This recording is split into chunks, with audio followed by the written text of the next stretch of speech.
Hello and welcome to presentation practice. This is audience member Shane.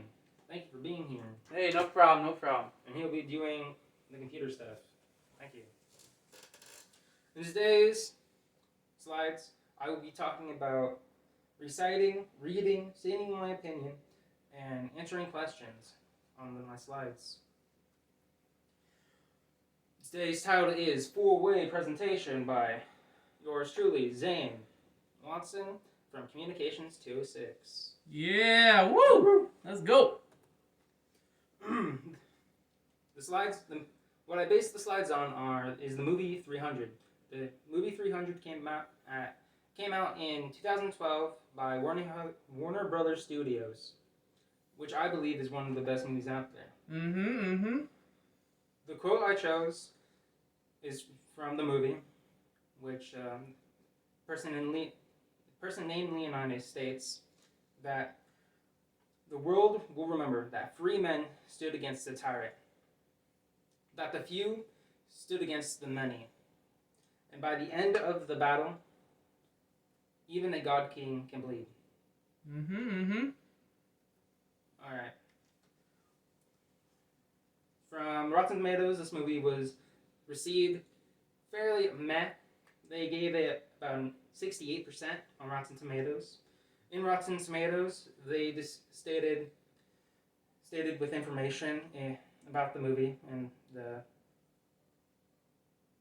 what it's about in the description. In 480 BC, a state of war existed between Persia, led by King Xerxes, and Greece. At the Battle of Thermopylae, Leonidas, king of Greek city-state Sparta, and his badly outnumbered warriors against the massive Persian army. Through certain death awaits the Spartans. Their sacrifice inspires all of Greece to unite against their common enemy, which were the Persians. Alright, time to state my opinion on the movie. In my personal opinion, it's one of the best movies. It's one of my favorite movies. I think Rotten Tomatoes did them dirty, and this movie should be at least up in the 90s, I would say. I think so too. Exactly. The reason I believe this is because the character development is great.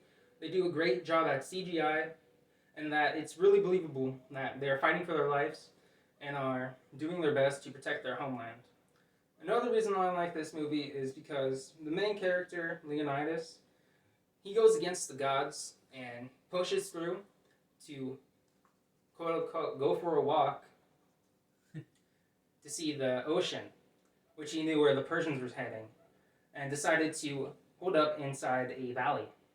And in this valley, he realized that he didn't need the numbers, he just needed the space to contain the Persians. Therefore, he was able to beat off the Persians for many days and many nights.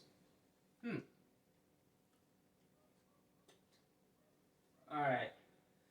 Any questions? Yes, I do have a question. So, in this battle, was there a good side? Was there a bad side? Like, who was on the good and bad side? Or is it kind of neutral? It really depends on what side you're on, because no matter what, both sides deem themselves as good. The King Xerxes thought he was good because he was, quote, a god, and it was basically his right to take over all the land and all the places around them. However, if you were on the Greek sides, they saw the King Xerxes from Persia as an invader. So it just really depends on what side you like. And we all know that the winners, they get to choose the history and who's evil and who's good. Huh. Thank you.